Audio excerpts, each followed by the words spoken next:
It's Emil Guillermo. Emil, Amok to you. My takes on all things considerable. Oh, a lot to be considered today on this show, which we call Emil Amok's Takeout, the micro talk show. It is micro. I mean, it's not like a full blown talk show, an hour, 3 hours, four. No, it's just, we talk a little bit about the stuff that matters to us as AAPI, Asian Americans, AAXs, Asian American X, fill out your ethnicity, Asian American Filipino here. Suni Lee, we talked about in our show yesterday, which was show 265. It was truncated. She's an AAH, an Hmong.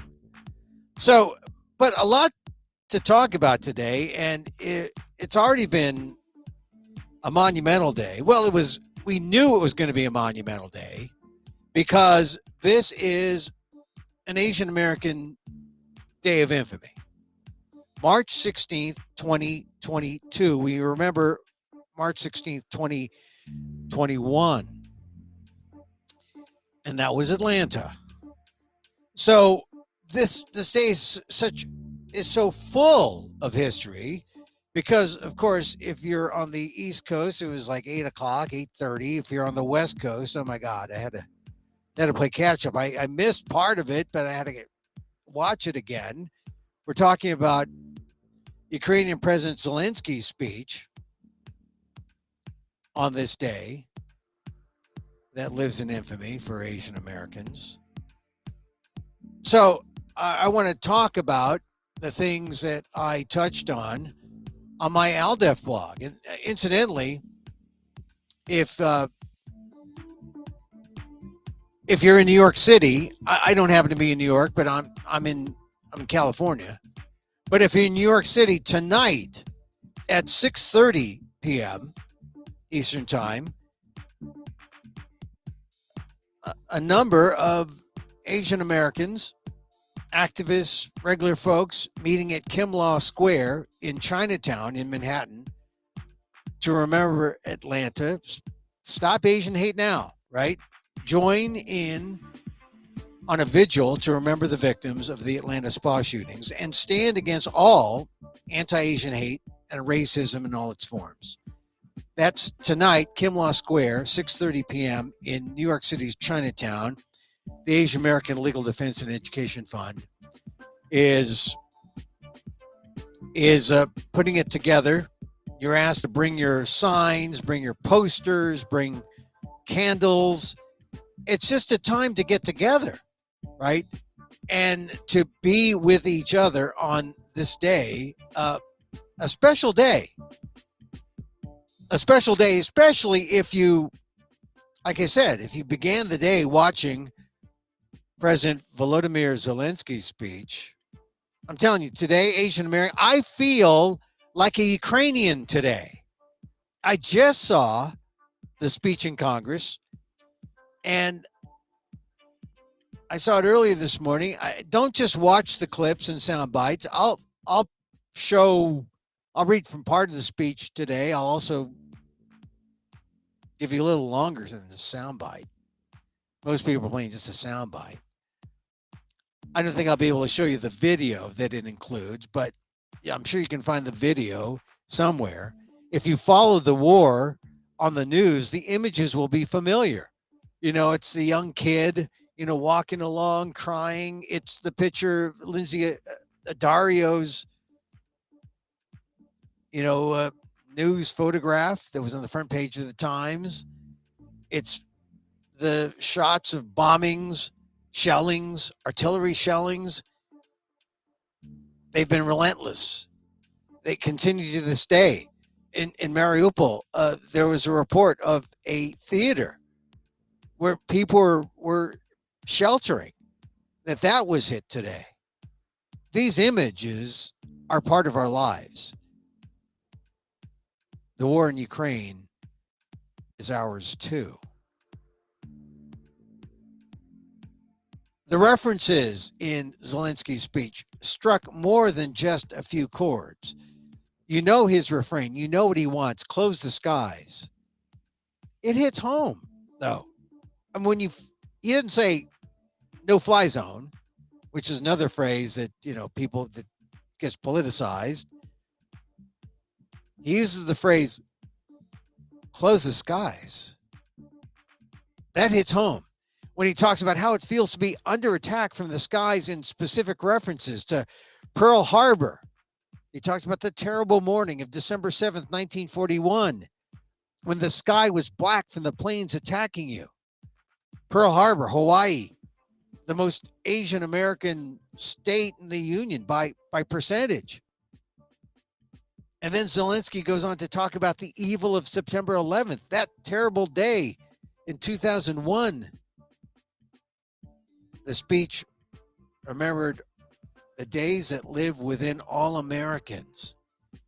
And then to drive it home when he transforms Martin Luther King's I have a dream into I have a need. Zelensky and Ukrainians do for peace. And we all do as Americans too. As global citizens, we do. And here in America, as Asian Americans, we do too. That was the power of this speech. And then there was that woman's voice interpreting President Zelensky's speech to Congress. How appropriate that was. Because Zelensky's speech from Ukraine, virtual, delivered on March 16th, our Asian American Day of Infamy, when 6 Asian American women were murdered in 3 Atlanta spas in 2021. You think about that day. Think about really what it meant, what happened that day. The killings, the shootings took place. The media. It was like, that's what it took for people to notice what was happening to our community. Maybe even to notice for the first time. Suddenly, there was this onslaught of media attention, like, oh, we got to do an Asian story. Oh, send the Asian reporter. Oh, well, we don't have an Asian reporter. Oh, everyone was like mobilizing to Atlanta as if we were finally discovered. They found us. And it just took a day when Robert Aaron Long, a 21-year-old Christian zealot, a kid, bought a 9mm handgun that same day and went to 3 Asian spas looking to kill us. I mean, he wasn't looking for individuals. He was looking to kill Asians. He might say, oh, this is about sex. This is about not race, it's sex. This guy, Robert Aaron Long, hung up about his sexuality, premarital sex. No, he was out looking for people who worked in Asian spas. You don't kill buildings. You don't kill businesses and shopping strip malls. And you kill people. Asian people. So as a community, we stand and we remember their names. Zhao Jie, Emily Tan, Dao Yongfeng, Pyong Yung Grant, Sun Chung Park, Sun Sha Kim, Young A Yu. Normally when I read them, I usually read their ages. They're all 40 and above, but look, they're timeless. There are timeless victims in our community. All of them. They came to America seeking opportunity. Instead, they met an evil that claimed their lives. And so you can add their names to the nearly 11,000 cases logged by the San Francisco State University Project, #Stop AAPI Hate. I mean, you see that Asian Americans have been under attack since the start of a pandemic, when a twice impeached president used the phrases Kung flu and China virus to scapegoat our entire community. The rhetoric unleashed a hate that persists today. And it's an onslaught that includes people like 84-year-old Visha Ratanapakdi. He was assaulted and killed while on a walk in a quiet San Francisco neighborhood. I know that Anza Vista neighborhood. January 28th, 2021.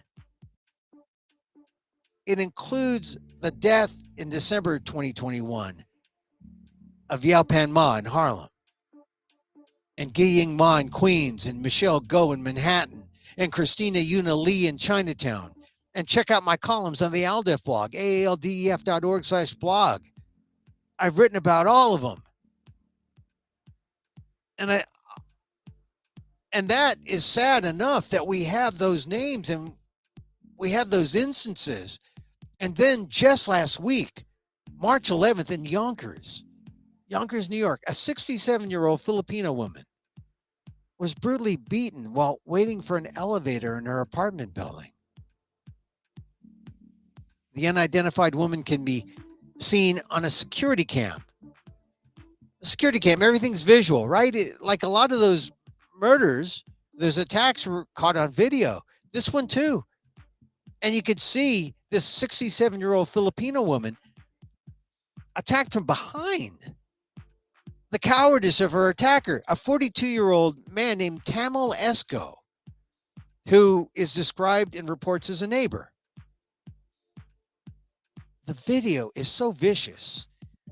It is so vicious that even television news avoids all but a flash frame of the assault. It included 125 punches, 125 punches, 7 kicks, anti-Asian slurs, and spitting on the victim. Esco is charged with attempted murder in the attack that police say will be treated as a hate crime. But this was not the first brush with the law for Esco, who is reported to have 14 arrests and multiple convictions on his record. Last month, he pushed a woman through a plate glass window and was discharged conditionally with no jail time.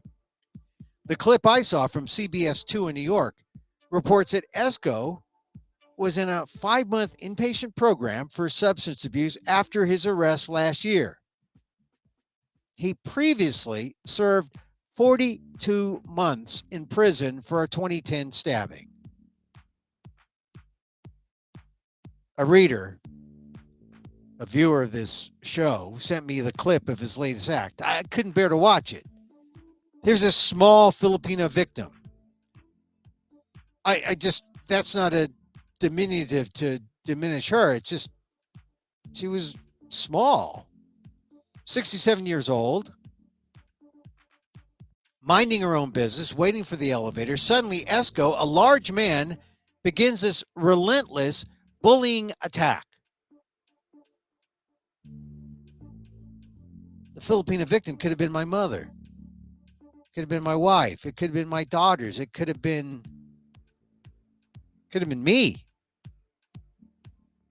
This is the subtext of our over-the-shoulder life in America.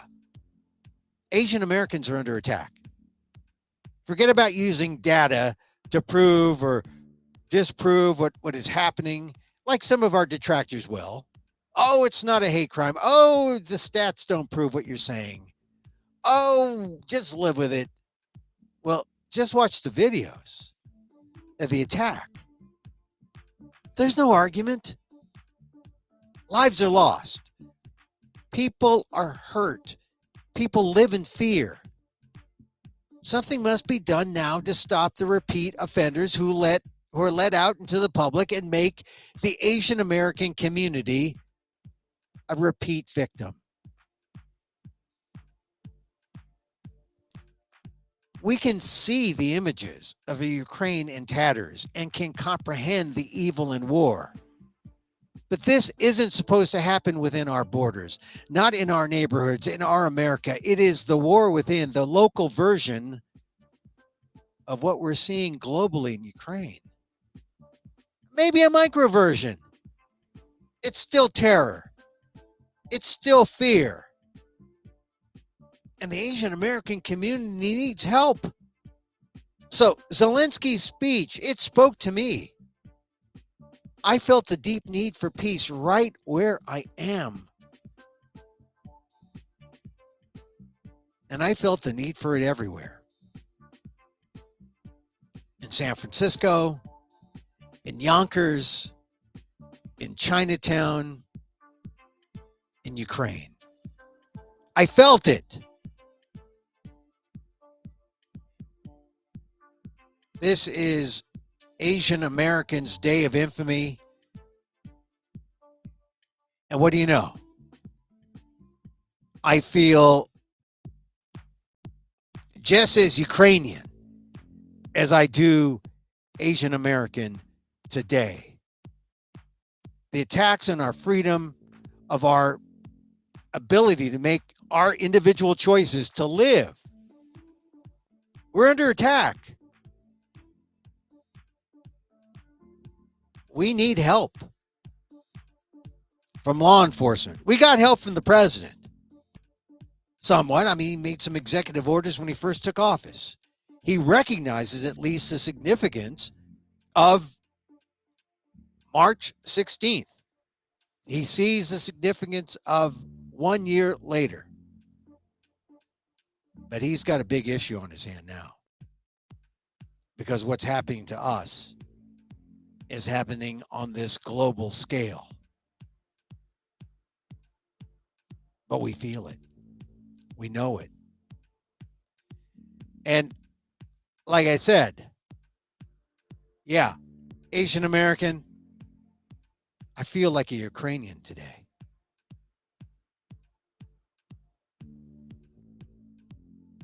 So, if you happen to be in New York City, come stand by the community. Asian Americans tonight, March 16th, 6:30 p.m., Kinlaw Square in New York City, Chinatown. I'm in California. I'll be there in spirit. But bring candles. It's a vigil. Remember, all of us. People have been victimized. People have been attacked. The Asian American community. And consider everyone in the world whose sovereignty, whose freedom has been taken by some kind of bullying power.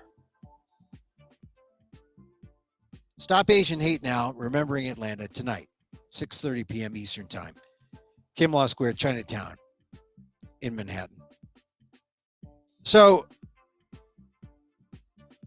that's what happened. I woke up this morning and there's Zelensky, and I'm sure if you saw that speech, you can't help but feel Ukrainian. Did you hear it? Here's a little bit of it. Whether Ukrainians will be free, whether they will be able to preserve their democracy. Russia has attacked not just us, not just our land, not just our cities. It went on a brutal offensive against our values, basic human values. It threw tanks and planes against our freedom, against our right to live freely in our own country, choosing our own future. That I hear that, and he's talking about all of us. He's talking about all of us. Against our desire for happiness, against our national dreams, just like the same dreams you have, you Americans. Just like the same dreams. And he brings back the idea of dreams. I have a dream. I have a need, he says. Images of MLK. I mean, this was the kind of rhetoric. This is history, right? I mean, the historians will look at this and say, when was there ever a virtual address to Congress in this way, a plea for help from another country asking for American assistance. This is historic. And then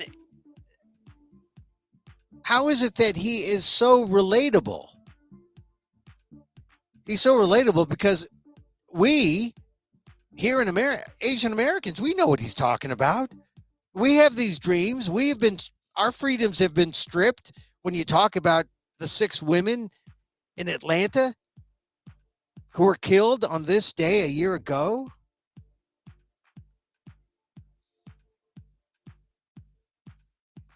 Zelensky was really smart to use all these American images. He talks about Mount Rushmore. I remember your national memorial in Rushmore.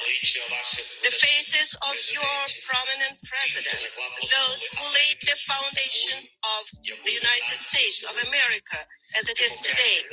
Democracy, independence, freedom, and care for everyone, for every person, for everyone who works diligently, who lives honestly, who respects the law.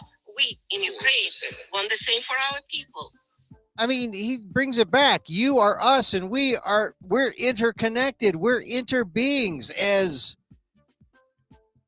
the late and lamented Buddhist monk Thich Nhat Hanh would say. We're interbeings.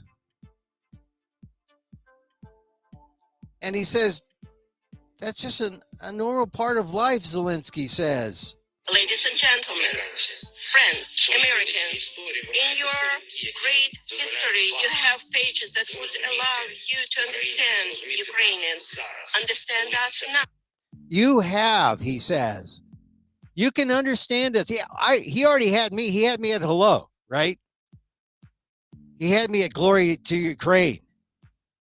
But in case you were a skeptic, he's saying, in your history, America, you understand what we're going through. When you need it right now, when we need you right now, remember Pearl Harbor, terrible morning of December 7, 1941, when your sky was black from the planes attacking you. Just remember it.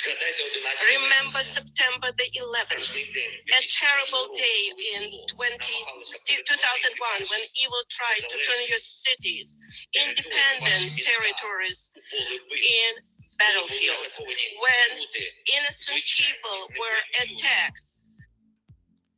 Those 2 dates. You say September 11th. You don't have to say any more. You know the images. You know where you were. When you say Pearl Harbor, you know the impact of Pearl Harbor. If you're Asian American or not, if you're just an American, you know what happened. And these are all attacks from the air. Do we understand what Ukrainians are going through now? Just like no one else expected it, you could not stop it. Our country experiences the same every day, right now, at this moment, every night, for 3 weeks now. Various Ukrainian cities, Odessa and Kharkiv, Chernihiv and Sumy, Zhytomyr and Lviv, Mariupol and Dnipro. Russia has turned the Ukrainian sky into a source of death. A source of death for thousands of people. That's why close the skies. That's why close the skies. Countless bombs, he says. They use drones to kill us with precision, he says. This is a terror that Europe has not seen for 80 years, and we are asking for a reply, for an answer to this terror from the whole world. Is this a lot to ask for, to create a no-fly zone over Ukraine to save people? Is this too much to ask? Humanitarian no-fly zone, something that that Russia would not be able to terrorize our free cities. There's the ask. No-fly zone. Is it going to get a no-fly zone? I don't know. He might get close the skies, but no-fly zone people, they're they're just reluctant to move. They're intransigent on the idea of no-fly zones. So Zelensky is smart. He knows. He says, close the skies. And then he says, oh, if that sounds too much like no-fly zone, well, guess what? This is too much to ask. We offer an alternative. You know what kind of defense systems we need, S-300 and other similar systems. You know how much depends on the battlefield, on the ability to use aircraft, powerful, strong aviation to protect our people, our freedom, our land. They need weaponry. I mean, what they're doing is really tantamount to, right now, David with a few stones holding off Goliath. Now they need a little more firepower. And what's standing in the way? I think the way he said it there, we need these missiles. He talked about the 300S or the S-300 system. Other systems, they have some systems like this in Slovakia, where there is a way maybe we can get these to the Ukrainians. But right now the issue is, how do we do this without making it appear as if there's a war with Russia? Essentially, we don't want to get in the middle. We don't want to be the middleman. We just want them to fight. We'll arm you, but we don't want to play, or we don't want to do it in a way that will directly link us to World War III, which I guess is admirable, but like I said earlier, we're in it. We're in this.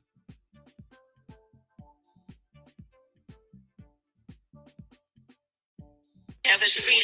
These words are known to each of you. Today I can say, I have a need. I need to protect our sky.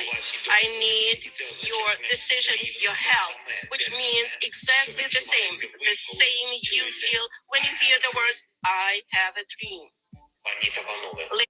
He said it. I have a dream. I have a need. You hear that? He invokes Martin Luther King. And it gets us right where our values live. Ladies and gentlemen, friends, Ukraine is grateful to the United States for its overwhelming support, for everything that your government and your people have done for us, for weapons and ammunition, for training, for finances, for leadership in the... See, and look, this is not insignificant.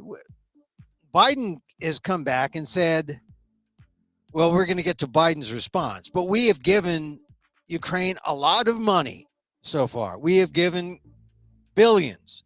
We have given them weapons. But now they need a little more. They need a little more. He says,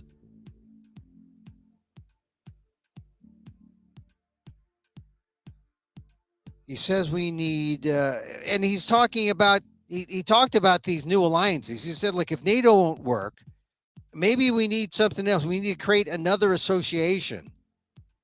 Because if we can't act in 24 hours, if we can't act quickly, NATO is kind of obsolete, is what he's hinting at. NATO is no longer as relevant. If we're waiting, I mean, it's almost like in times of war, they teach this in history class, where the British line up, they line up in lines and they aim and fire and shoot, and then they go back to the end of the line. And then this is how soldiers kill each other. And then the other guys do the same thing. They're in a line and they fire and they go back. It's like musical chairs kind of thing, the war version. And then you take over for where your fallen buddy is. But that's like so archaic. Someone said, hey, we don't have to be in a line. We can get over on this side and shoot at them from the side, or we can get from behind them and shoot at them from. It's war. So this idea of NATO is like, it's almost so old fashioned. And we need to have something in place that will deal with a modern war where we have the ability to crush someone in a day or less. And we need to have something that acts or that is able to change the tone or the direction of a military action in 24 hours. So this is what Zelensky says. We need new ones, new institutions, new alliances, and we offer them. We propose to create an association, U24, United for Peace, a union of responsible countries that have the strength and consciousness to stop conflicts immediately, provide all the necessary assistance in 24 hours, if necessary, even weapons, if necessary, sanctions, humanitarian support, political support, finances, everything you need to keep the peace and quickly save the world, to save lives. This is some of the history that's happening. Here's a guy under attack, under siege, and he's saying, NATO's not working for me. Sanctions aren't working for me. Even the tougher sanctions aren't working for me. We have a need for speed. This United for Peace, 24 United for Peace, responsible nations coming together. What does the leader of the free world say to that? I mean, that's important. That was one of the highlights of Zelensky's speech to me. He said, okay, look, can't offer me no-fly zone, can't offer me close the skies.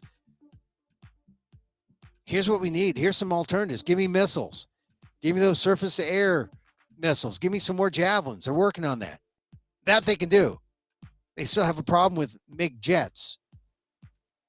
But give me some of those ways that I can turn these rocks that David are hurling into real weapons that can bring Putin's Goliath to its knees. I mean, that was, and then they said, and if NATO doesn't work, let's start a new association. That was important because that's one of the things from this speech that will be looked at in history as, here's a new idea. NATO's obsolete. People have been saying that for years, but they didn't know why or how. And then Putin came around, and then NATO got active again. But it's not enough. War has changed. Evil has changed.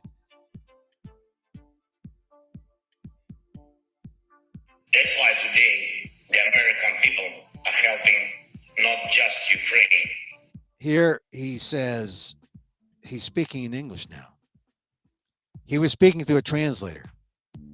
And then he makes this switch. And he starts talking personally in English. Age stopped, but Europe and the world to keep the planet alive, to keep justice in history. Now I'm almost 45 years old. Today my age stopped when the hearts of more than 100 children stopped beating. I see no sense in life if it cannot stop the death. And this is my main mission as the leader of my people. Great. And this is where he brings it home. He's not just a figurative commander-in-chief. He is out there in the trenches doing his diplomatic best to make the case for his people And he's out there with his people, men and women who have taken arms, taken their Molotov cocktails, and they are defending their land.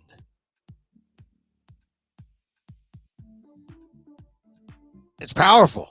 This is a powerful speech. And I didn't even have to go to the video because I don't want to play it, and I know there may be copyright things, but you can find that video.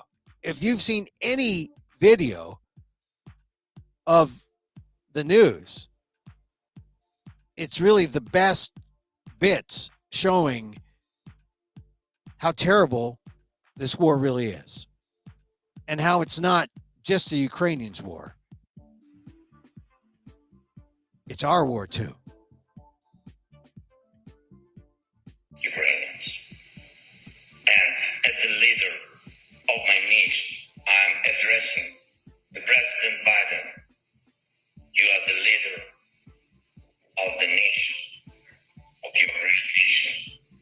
I wish you to be the leader of the world. Being the leader of the world means to be the leader of peace. Thank you. Being the leader of the world means to be the leader of peace. He drives it home. He drives it home. And now, Joe Biden, to his credit, a few hours later, gave the diplomatic speech. I have no quarrel with Biden. I think Biden is the right person to be in this situation. But Biden is going slowly. But it's a whole lot faster than if we had the other guy who is Putin's buddy. Biden has come forward and called Putin a war criminal. He's given Zelensky more money. There's like almost another billion out there for weaponry, on top of maybe 15 billion already allocated. This is a lot of money to Ukraine. There are no jets, but it's not clear whether or not that's an issue. If that, some people have suggested, well, it won't increase the number of sorties, the number of flights, attacking flights. So maybe it's not just the jets, the MiG jets from Poland, but maybe it really is more surface to air missiles, more javelins, more of the kind of handheld anti-aircraft weaponry. That can be done. The S-300 system that I understand one senator or one representative said Slovakia has a number of these systems that can be shared, that can get to Ukraine. So we're not totally out of it. It's just the smart people, they're holding their offices, right? The smart people are trying to figure out, how do we do this so that we don't get interpreted as declaring war on Russia? I mean, really, that's what it boils down to. And the thing is, we don't have to go by Putin's definition. We can define the situation. After so many lives, after what's happened to Ukraine, Russia loses the right to define this. And the free world, with its leader, the United States, has the right to define this. We are Russia's the ACs, the autocracy club. We are the DCs, the democracy club. It's time for democracies to stand up and say, we're going to define what this engagement is.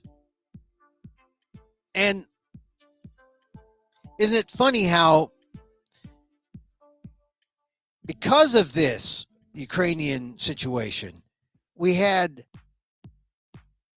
money used to cause conflicts all over the world, right? Oh, we hate these people, but we love their market. So we allow our companies and we allow money to flow back and forth because we saw it as different, commercial and political, different. And then we're learning, hey, wait a minute. Money's the weapon when bad actors are involved. And so politics has to matter because we're dealing with bad people doing bad things. We're going to punish them with money. Not fast enough. We need to do more. And so this is one of the problems. We have a new set of conflicts and a new set of contradictions. So if money was able to flow and it was money over politics, now politics is over money. Now we got to think about things like, okay, I guess business sees the value in their weaponry and we're talking about a gateway opening up to the military industrial complex, which instinctively we hate because we should be for peace. We should be for trying to move toward peace. This is why slowness is good. This is why Biden is good. This is, we can't criticize him for inaction. He's trying to get there in this peaceful way. We're trying to get Vladimir Putin to act responsibly. How do we do it? This is the problem. I don't know. I don't know if the people who are looking at the situation, if they know. But as global citizens, we support the peaceful solution, but we need to be able to stand up to the evil and do it in a way that's the least destructive way that we can. It's a tough one. That's why today, March 16th, 2022, is historic. Because we're going to go in a new direction, or we're going to go in a direction that either extends the war or ends the war, or shortens the war. Because Zelensky told Joe Biden and the American people what's at risk. We know what's at stake here.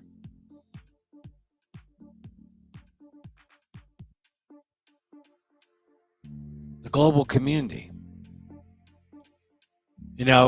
We seemed like we were on a good path, and then someone wanted more than their fair share. And now we have to figure out the way out.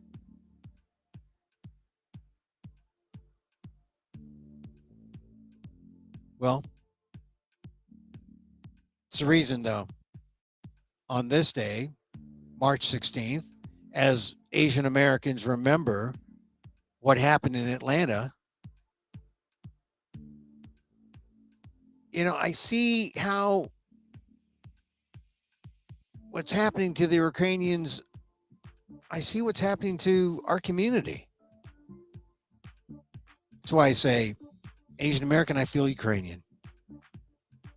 We should support them however we can to end that. I haven't seen the pictures of Mariupol in the theater that's reported to have been under attack where people were staying, but there's so many heartbreaking things. When you start feeling heartbroken by the newspaper stories, the newspaper, not even the visuals, the newspaper stories. That's too much. That is too much. So I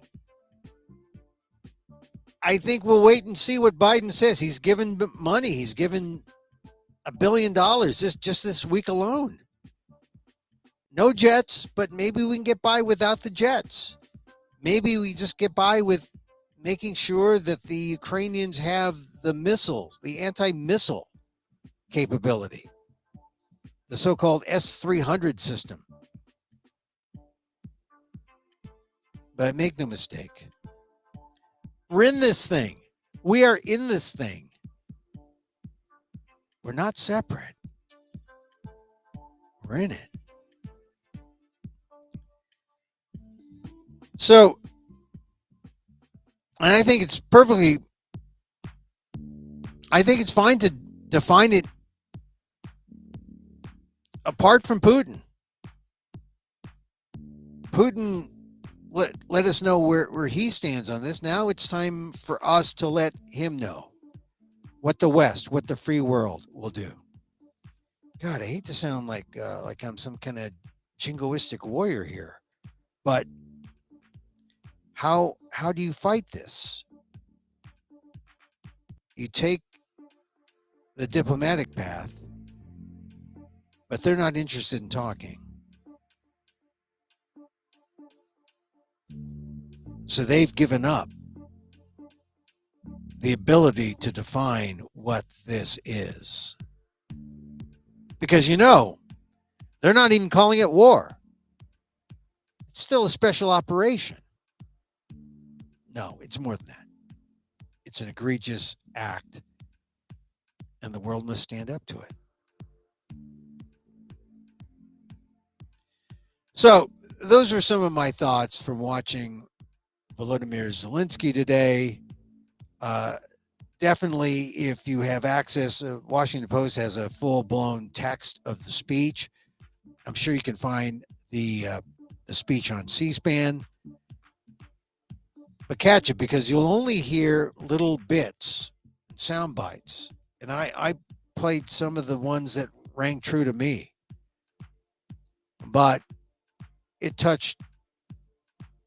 struck all the chords, struck all the notes. It formed this chord that says, yes, freedom, democracy. Time to step up. The DC world, the democracy club over the AC world. It's what we have to do. And then, as far as today, Asian Americans, think of the 6 women who died in Atlanta. Think about how their lives are just ended. They were living free, making their choices, making, they were working class Americans living their dreams. They came from Asia. They found themselves here. They're making their lives. Xiaoxi Tan, Dao Yongfeng, Hyung Yung Grant, Sun Chung Park, Sun Cha Kim, Yao Yu. Remember their deaths on this day. And once again, if you're in Manhattan, Kim Law Square in Chinatown, 6:30 tonight, the Stop Asian Hate Now, a little vigil to remember the victims and to stand up against all forms of anti-Asian hate and racism. All forms.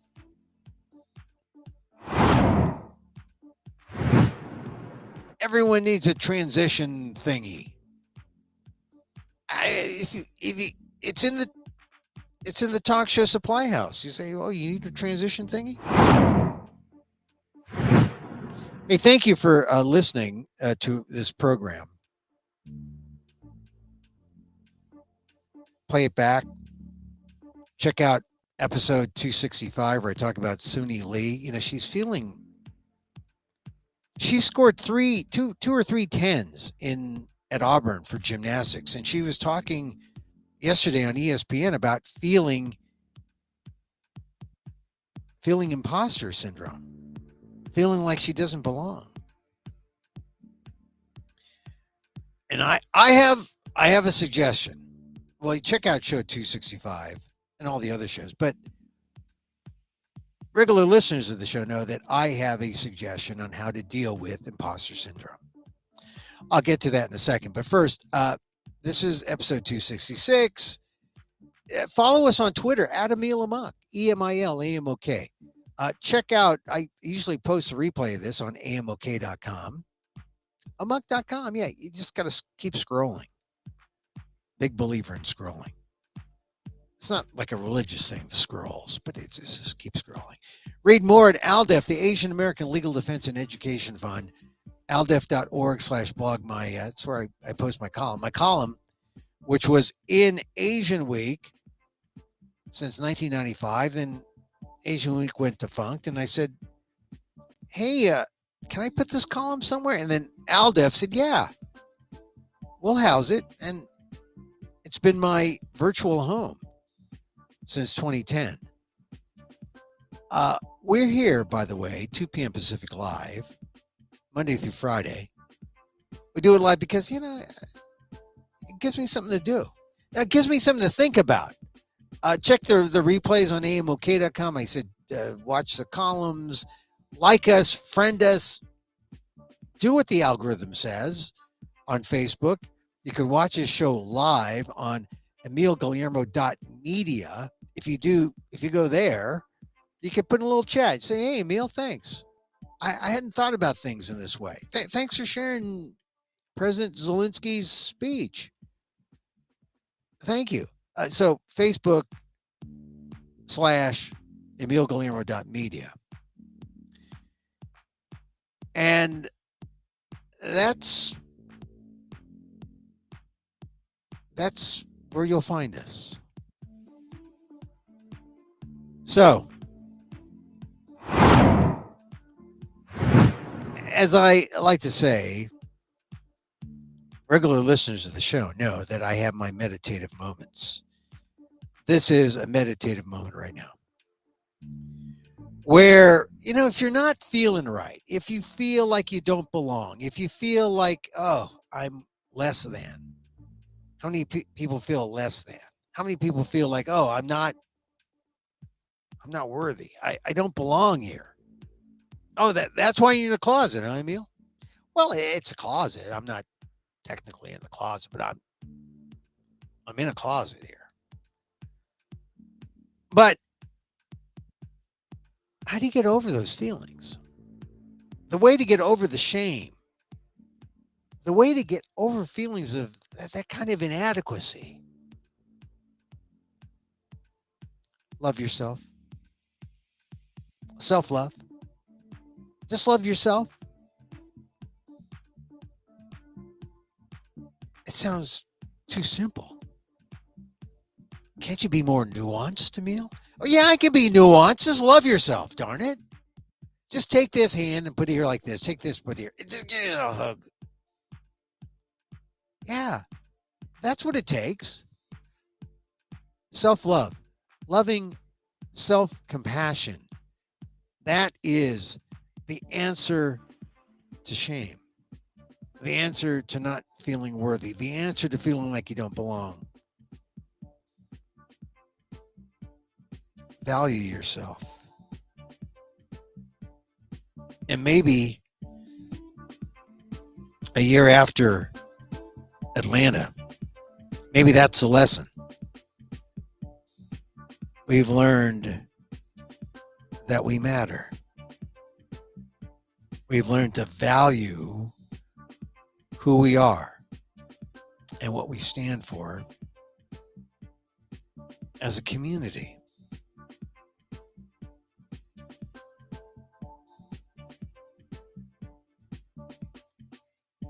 And it's about time. The unfortunate thing, these feelings come in waves. It's impermanent. and you're riding high today, right? What Frank Sinatra said, riding high in April, shot down in May. There's this impermanence to this feeling. And you have to be vigilant and constant in your self-love. So, as I wish for me, I wish for you. May you be safe. May you be healthy. May you be happy. And may you live with ease. Emil Guillermo here. Till next time.